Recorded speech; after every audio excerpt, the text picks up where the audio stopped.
जय माता दी। घाटनंतरच्या पर्वतरांगामध्ये एकूण 5 प्रकारच्या देव्या, त्या देवीमधली ही सर्वात शेवटच्या टोकाची देवी म्हणजे मनुमाता मंदिर।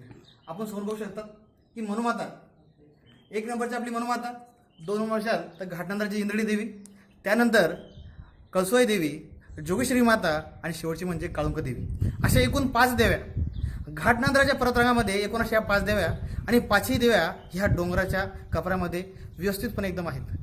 सुंदर असा परिसर।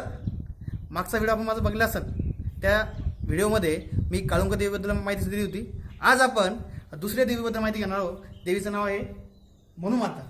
आपण समोर बघू शकता की मनुमाता अतिशय सुंदर असा परिसर, डोंगर रांगा, समोर आपल्याला असणारा धबधबा, अशा या डोंगर रांगामध्ये आपली मनुमाताचं मंदिर खूप छान असं निसर्गरम्य ठिकाणी या ठिकाणी आपल्याला बघायला मिळतं।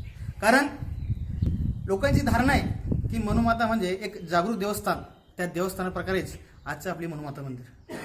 लोकांनी भक्तिभावाने या ठिकाणी एकत्र येऊन ह्या मंदिराचा जीर्णोद्धार केला आणि आपण बघत असाल की मंदिराची बांधकाम खूप सुरेख, खूप सुंदर अशा रीतीने झालेले आहे।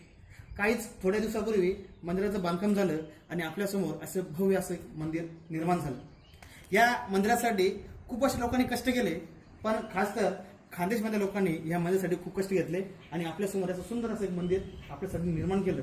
पण या मंदिराला भेट देण्यासाठी फक्त खानदेशमधून नव्हेच तर मराठवाडा असो, विदर्भ असो, तर पश्चिम महाराष्ट्र देखील तर भक्तांनी या ठिकाणी मंदिरामध्ये येत असतात। मंदिरामध्ये वेगवेगळ्या प्रकारचे उत्सव साजरे होत असतात। चैत्र पौर्णिमा असेल, या ठिकाणी मोठ्या प्रमाणात सण उत्सव साजरे होत असतात। त्याचप्रमाणे गावातील भंडारा असेल, त्याचप्रमाणे गावातील छोटे मोठे कार्यक्रम असतील आणि विशेष म्हणून की जे काही पर्यटक लोक असतील, ते पर्यटक लोक या ठिकाणी येतात आणि थोडंसं आपल्यासाठी वनभोजनाचा जो आनंद असतो तो आनंद सुद्धा घेत असतात।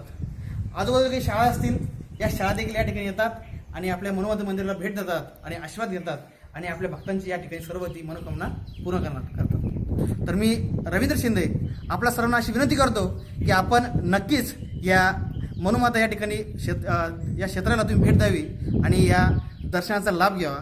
धन्यवाद।